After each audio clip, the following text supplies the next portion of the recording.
Good evening, ladies and gentlemen, and welcome to this edition of the Primetime Newscast in the English language on Canal International. I'm called Morinzi. We begin with our top stories.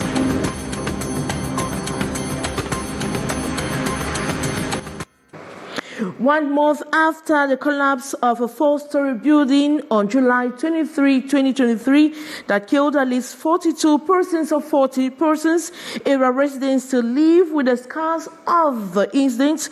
A team of reporters went back to the site and inhabitants see the image of the catastrophe still living. Tell you more how survivors have been battling with life. A woman has been saved from the hands of assaulters on board a taxi by bike riders and the population. The incident occurred Tuesday night at around 9 p.m. at the Santa Barbara neighborhood in Yaoundé, where the cab trying to escape on high speed hit a wall. Is another back to school, and the skills of sales of school accessories like books, pens, school bags, and a lot more flood sheds and shops in markets. How do bookshop owners sham their clients given the high competition? We have more in this edition of Newscast. Those are major stories. We'll be right back.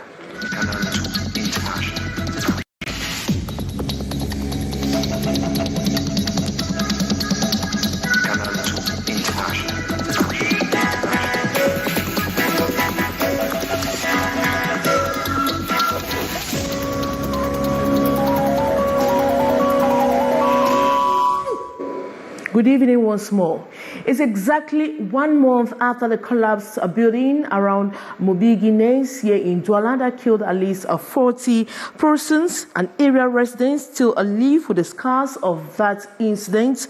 A team of reporters went back to the site. Inhabitants say the image of the catastrophe still lingers. More on the story with our reporter, Saleh Sharifa. The atmosphere in this neighborhood is still gloomy, as the sad memory still replays in their minds 1 month after the tragic incident. One major reason why the building collapsed was due to negligence. Wreaths of flowers and candles in memory of the dead are conspicuous on the site. This is a reminder of the pains. It really hurts to see what happened here. So far, we find so much difficulties to withstand it. It's not easy. According to the residents, the government seems not to be afflicted by the tragedy as they wait for more humanitarian actions. Les familles sont enterrées, déjà les corps, et là, on a eu ni férié pour dire qu'on se souvienne au moins d'un drame qui s'est passé. Families have already started burying some. We even thought a public holiday will be made in commemoration of what happened, but nothing was done. We don't know what the state has planned for those who have lost their lives, those who have survived, and those who have lost property. We do not know if we are in our own country or not. Cela, on sait pas alors si nous sommes dans notre propre pays. Canal International met some technicians on the site who refused to speak. Bereaved families have already started with funeral arrangements of their dead ones. And as you heard in the report by Saleh Sharifa, it's exactly 1 month after the building collapsed around Mobi Guinness that left at least 40 people dead. And 1 month after, survivors are still battling with their health. We know that assistance are coming from our government. Most are without lodging, and feeding is a big problem. More in the following story. It's his first visit at the site 1 month after the four-story building collapsed behind Mobi Guinness, killing at least 40 people. Walking round the site this Wednesday, August 23, Peter is completely devastated. Has just followed me that time. It was not me. I'm trying. Oh, can't wait. This side, so this hand current shocking me for this side. Peter was at the 3rd floor when the building collapsed in July 23 at past midnight. I'm hearing people very, very far. So I'm trying my best. So the trainer can't dig me, move me there. Pulling him out of the rubble was not an easy task as he sustained severe injuries. The right side of his body was paralyzed as Peter was rushed to Lankentini Hospital for emergency surgery intervention. He underwent surgery but had to foot the exorbitant bills himself and thanks to support from his family. He told us he was never given any assistance by the government. Government not take anything. It's only me. Peter now squats with his elder sister in the house not far from the incident site. Feeding is difficult as his online business is quite challenging too. Je ne suis pas logé. Même les confrères qui habitaient la cité ne sont pas logés. Chacun essaie de se battre à son niveau. Donald is another victim who lost everything in the rubbles. He's still traumatized 1 month after. It's difficult to sleep at night. I still have phobia when I come across high-rise buildings as I feel they might just collapse, plus the images of my neighbors who died. Donald, just like Peter, frowns at what he describes as government failed promises in terms of resettling victims and payments of their hospital bills. Nous avons eu la promesse du maire. Ministers, city mayor of their municipality all promise humanitarian assistance in terms of settlements, payments of hospital bills, and helping families to bury their loss. They say none of this was realized. Even the letterheads where copies of registered victims were handed to him had remained silent. Recovering lost civil status documents is an impossibility. A woman has been saved from the hands of assaulters on board a taxi by bike riders and the population. The incident happens Tuesday night at around 9 p.m. at the Santa Barbara neighborhood in the nation's political capital, Yaoundé, where the cab trying to escape on high speed finally hits a wall. 2 of the assaulters were now in gendarmerie custody. The third is still on the run. Meanwhile, the taxi suffered the rage of the angry population that are still to digest the killing of a young girl whose remains was discovered same Tuesday morning at Santa Barbara. More on the story with our reporter, Beatrice Ngamo. Locke must be the hidden name of the woman, victim of assault on board a yellow cab Tuesday night. Stopping the taxi at Mbalade neighborhood, precisely at the place called Carrefour Régie, for home. Arriving pharmacy Tongolo, the driver took the road towards Total Yannick. The silent stretch, opportunity for them to start their operation. With knives in hand, commanded for all in her possession. Cell phone, jewelry, money, and she complied for her life. From Mobile Yannick, the taxi then turned thus to the market. That is when she questioned the new itinerary and asked the driver to drop her, especially as she has given all that they asked for. It is the argument within that a bike rider passing by sensed foul. He then alerted his peers and the chase began. The cab driver was good at it, but arriving this entrance at Santa Barbara, he missed and landed on a wall. The race came to an abrupt stop. The first person took to his heels. The woman opened the door and sounded a cry for help, while the driver too started running. Attempt to climb into a compound was stopped by night watch, while the third, who was the collector, was caught in the taxi. The bike riders, like population, saw an opportunity to enjoy justice. The 2 supposed assaulters were given the beatings of their lives, but for the timely intervention of the Santa Barbara patrol gendarmes. Les agents de la brigade ont pu le prendre avant qu'il finisse avec sa vie. The yellow cab was torn apart. Someone made away with the battery, while others were destroying what they could. The double rage on the part of the population is due to the fact that the road where the cab was stopped by the wall is the entrance leading to where the lifeless body of a young girl was discovered. The supposed assaulters are presently in gendarme custody as investigation has been opened. Inhabitants of Limbe in the southwest region of Cameroon are living in panic as the city continues to experience heavy downpour. The recent natural disaster with human and material casualty is still fresh in the minds of victims. The affected population have just received assistance from the government. Ines Ondombala completes that story. At least 4 persons perished and enormous material damages recorded following the recent landslides and floods which occurred in Limbe between the 17th and the 22nd of July 2023. Since then, victims have been helpless, crying for assistance. The Minister of Secondary Education, Nalova Lyonga, has put smile on the faces of victims of the Limbe landslides and floods incident. The Limbe population affected stormed the city council as city mayor Fomengale handed over the basic commodities and mattress plus financial assistance from the minister to the victims. Decided to, as a daughter of Limbe, especially in Cassava Farm, an elite of Fako Division, who after the incidents of last month, that we had a landslide and flood in Limbe, a landslide that killed some lives, and she took her time, sacrificed her time from Yaoundé to come, and she moved right to the field,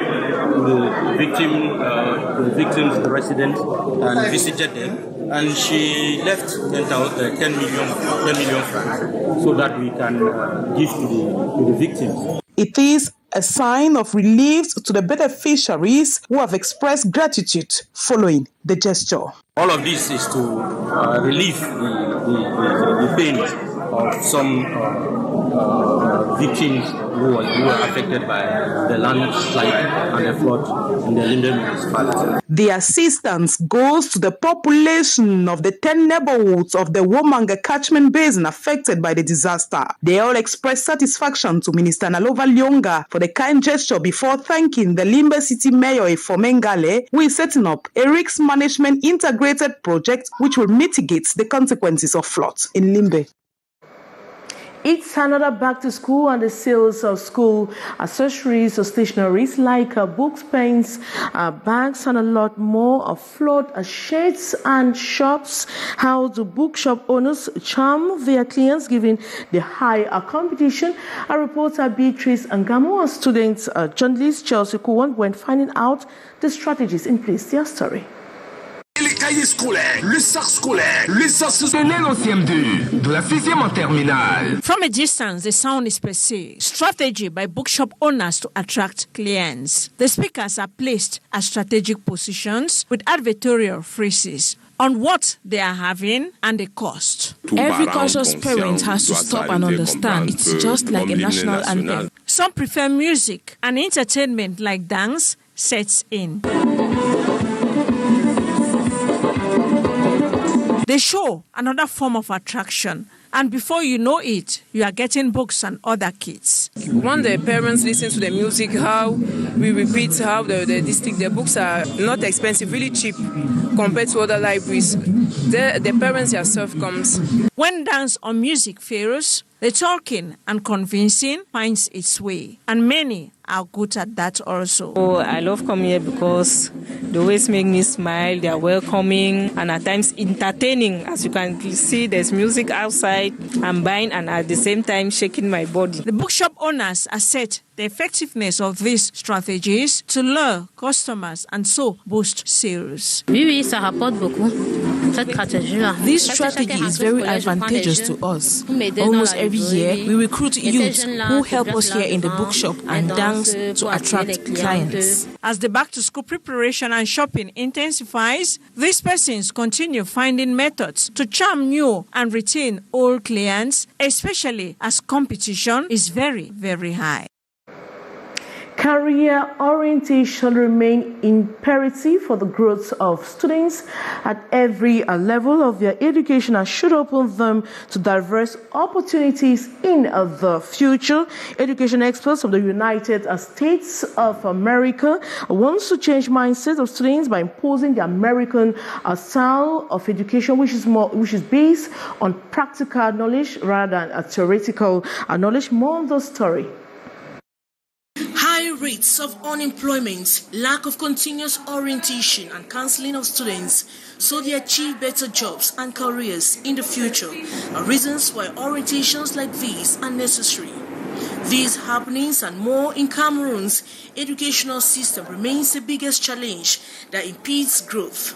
These educational experts want to change the narrative through the American training based on practical steps.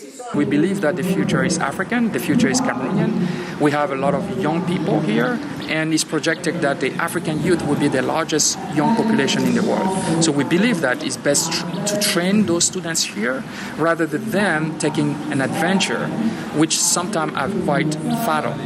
Focus this year is on healthcare. Why healthcare? We know that access to health is still a challenge in Cameroon and Africa overall. And I think it's important for us to train those students to improve and to address some of the societal issues that we have. Year training of students is based on specific models. We are instituting a Stop the Bleed program. We're starting to institute that. Cardiopulmonary resuscitation, CPR, if somebody has a heart attack. The trainers and education experts are from the United States. They're interested in inculcating techniques and practical knowledge to youths who can later on transform African economies into a giant economy. They want a complete change of mindsets. And in this hall, students listen and exchange with a lot of excitement to get their dreams realized. To Cashin and myself, we do many medical missions. We've been to Ghana, Gambia, Senegal to provide care. The Pan-African Higher Education Initiative program, according to experts, is to enable especially African youths get better jobs and careers. It is imperative for students to receive academic orientation that emphasizes practicals, skills, and knowledge. With the recklessness of children and unforeseen happenings in the absence of their parents, the 50th Army Rescue Unit with command post in Bamenda in the northwest region of Cameroon has trained some young rescuers to take care of possible dangerous situations at a preliminary stages. They have received their end of course attestations this Wednesday in Bamenda. More with our reporter Saleh Sherifa and Annie Collins-Annie. 162 boys and girls have ended a 2-month holiday training session on first aid delivery organized by the 50th Regiment of the Army Rescue Unit in Bamenda, placed under the military high command represented by the commander of the 6th Military Sector, Colonel Orok Samuel. The young stars have this Wednesday, August 23, at the headquarters of the 5th Joint Military Region, demonstrated the knowledge acquired in handling early. As you can see, my victim is not showing any sign of breathing. Now I am going to give my victim 30 chest compression and 2 mouth blows and place my victim on a lateral recovery position. When there's an incident, I can at least try and intervene while waiting for the army rescue. Give them the first aid they need before waiting for the army rescue to arrive. The outstanding performance of the children, about 98 bilingual, attracted applause from the military officials and parents. It was just an initiation because they are too young, and you can say it's just their first year, first time to come to us. So we are just initiating them. We tell them what to do. They already know what to do, but growing, since it will take about 6 years, while growing, they will perfect themselves, and I think they will be able to save a person even on the road. Divided into 2 sessions of June and July, this 2023 session comes 6 years after the last one. They will all be handed certificates of participation, beginning with a few symbolic ones. If these youth are interested in becoming full rescuers, then they need to complete the full cycle of 6 years divided into 3 stages of 2 years each. And the Cameroon Volleyball Lionesses take on Kenya for the semi-finals of the ongoing African Volleyball Champions at the Yaoundé Multipurpose Sports Complex. They grabbed their qualification ticket yesterday after beating Morocco 3-0 at the quarter-final stage. Let's revisit the highlights of the game in this report with Hyson Cha.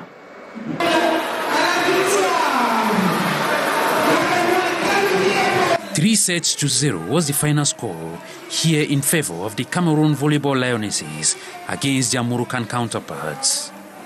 The first set was an easy ride for the girls of Peter Nonembroich, dominating from the beginning to the end. The saves, ball control, the finishing and defending, quite remarkable. The real test of the game was at the second set stage, with the Moroccans practically leading 20 points against 14 minutes to the end of the round. But the comeback from the Lionesses was outstanding, leveling scores and hitting 25 points ahead of their counterparts. A joyous moment for the players and supporters.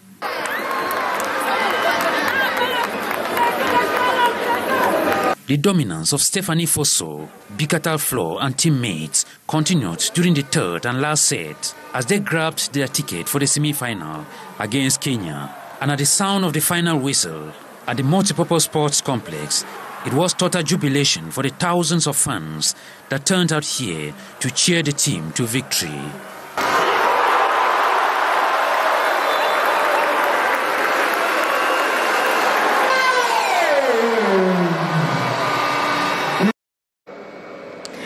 And before we come to the end of this edition, but just a brief that in Niger, more than 7,000 migrants have been stranded in Niger since the coup that rocked the country at the end of July. And Zimbabweans go to the polls this Wednesday for the presidential and legislative double ballots. This election seems important for the 15 million inhabitants responsible suffered of an inflation rate of 101% in July, which increased unemployment. And those foreign briefs are compiled by our intern or our journalist on internship, Aisha Tau. And that brings us to the end of this edition of the Primetime Newscast in the English language on Canal to International. Thanks so much for watching. But coming up next is The Brief with Lil Piju. As we'll be back same time tomorrow. Good night.